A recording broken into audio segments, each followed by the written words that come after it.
welcome back. I think this is a sick camera angle. Let me know what you think about it, but I think this is pretty dope. So if you saw the title of the video, you'll know what this video is about. So basically, I'm 19 years old. I'm on the back end of my teens, so I have lived through 13, 14, 15, 16, 17, 18, 19, and I turned 20 in March, which means I'm basically gonna be spitting some knowledge that will, that comes from the most recent years of my life and how I think it will benefit the viewer, you. So without further ado, this is my step-by-step process on how to become wealthy as a teenager. So first things first, you're gonna hear this a lot, but it's start early. Most people, when they start thinking about how they're going to build their generational wealth, they're in their mid-20s post-college because they graduated with student debt and they have no quick and easy way of getting out of it. Starting as early as 14, 15, 16, when you first get your car,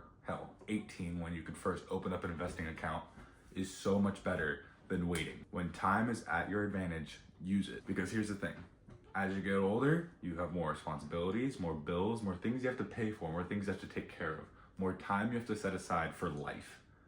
When you're 18 years old, 19 years old, you don't. You see the graphs all over the place with like the high yield savings accounts, where if you vested $1,000 here and you waited 20 years, you'd have this certain amount. Well, guess what? When people start at the age of 25, they'll have 7 years less accrued money than someone who started when they were 18. So yeah, that's number one, is use your time. Number two is educate yourself. Your high school economics class is not going to teach you about how to manage a budget, how to pull a loan, how to do your taxes, just in general how money works. So how does one educate themselves? There's this lovely thing called the internet. It is, in my opinion, the greatest tool that this generation can use to become successful. YouTube, watching videos on anybody. This could be Graham Stephan. This could be Graham Stephan. This could be Joe Rogan. This could be Luke Belmar. This could be Andrew Tate. No matter who you watch, it is going to be more knowledgeable than learning how to fill out an income statement in your high school financial accounting class, because guess what? You're not going to become accountants. There are only very few people that want to become accountants, and there's even smaller accountants that are happy at their job. So what do? Watch videos, read books. Reading books in your spare time is one of the best ways to educate yourself. I don't read books that often. I have a small collection here. This is Atomic Habits by James Clear. Stillness is the Key by Ryan Holiday. The Coddling of the American Mind. My grandfather gave this to me. Dope book. Outliers, Malcolm Gladwell. Dope book. I recommend that. And I've got a couple more in the back. But basically, educating yourself is so easy nowadays.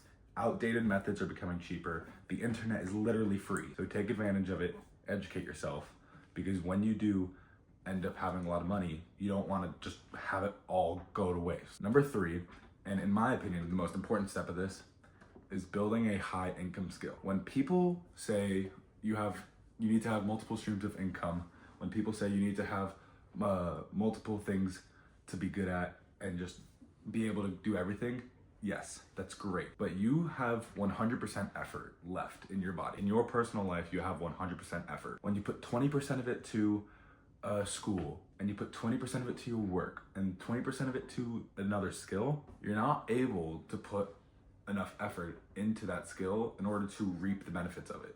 So when you learn a high income skill, become really good at it. The famous quote of the man that's done 10,000 punches once will always lose a fight to the guy who's learned one punch 10,000 times. So it's some reiteration of that quote. But that's the same thing. So instead of trying to do so many things at once, focus on learning one high income skill. This could be something like coding, graphic design, video editing, learning a trade like carpentry, plumbing, or HVAC. I can tell you from experience, when you dedicate yourself to learning one skill and one skill only, you will be good at it eventually. When you join a football team, there's a reason why you don't see people playing every single position, both sides of the ball, and even kicker. I, a kicker, decided to kick the ball so many times and only kick the ball that I eventually got good at it. It's the same with business. It's the same with entrepreneurship. It's the same with where you want to be in life. Number four is an important one. I feel like all these are important ones, but it's patience and consistency. You'll hear every single time when you scroll through an Instagram motivational theme page or a David Goggins in TikTok. Consistency, discipline, blah, blah, blah. When you're doing so much work and you're not reaping the benefit, quit complaining and have faith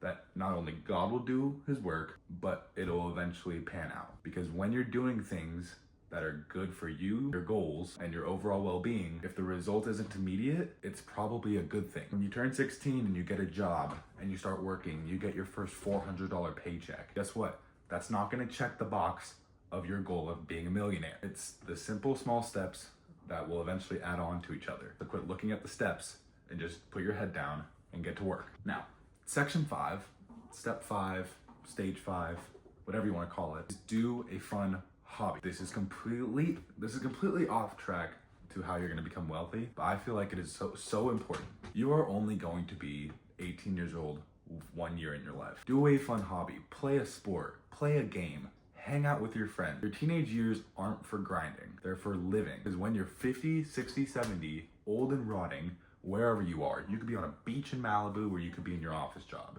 You wanna be able to have the memories that you had when you were 18. There's a thing called lore. Build your lore. Have so many fun stories to talk about, because who knows what could happen when your hobby turns into your main hustle. When you look at every single NFL player who became a professional athlete, when they were 12 throwing the football around, they didn't care. They were just having fun. It's on the same wavelength as this. Do a fun hobby.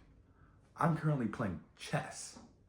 I didn't think I'd be playing chess. I'm currently reading a book on Bobby Fischer. I'm 1200 rated in chess. I'm proud of that. I find that so fun. I love watching Formula One with my buddy.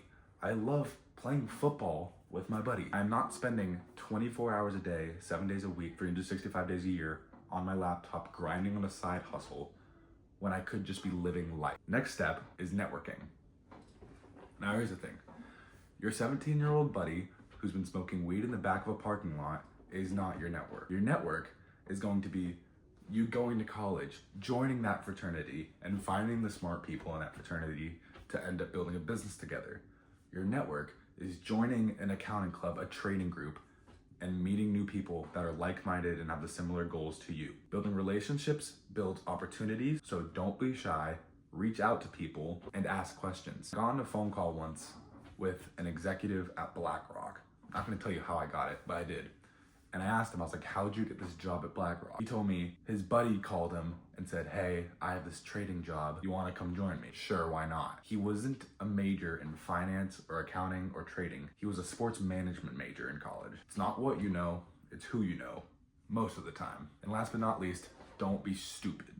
One of the things that pissed me off the most is when you see an NFL player with millions and millions of dollars, the sports cars, the mansions, everything, and then they just go get arrested for beating someone up. If you have an asset that can bring you in 6 figures a year as a teenager, don't be stupid and get arrested for going 190 miles an hour and getting pulled over. Don't be stupid and get a DUI. Don't be stupid and ruin your chances of long-term generational success for small-term fun. So yeah, that's the last section. Don't be stupid. So yeah, that's it. Those are my top tips for becoming wealthy as a teenager, coming from a person who is about to exit his teenage years. If this video gave you value, if you liked the video, if you thought the video was helpful, subscribe, like, do whatever the hell you want.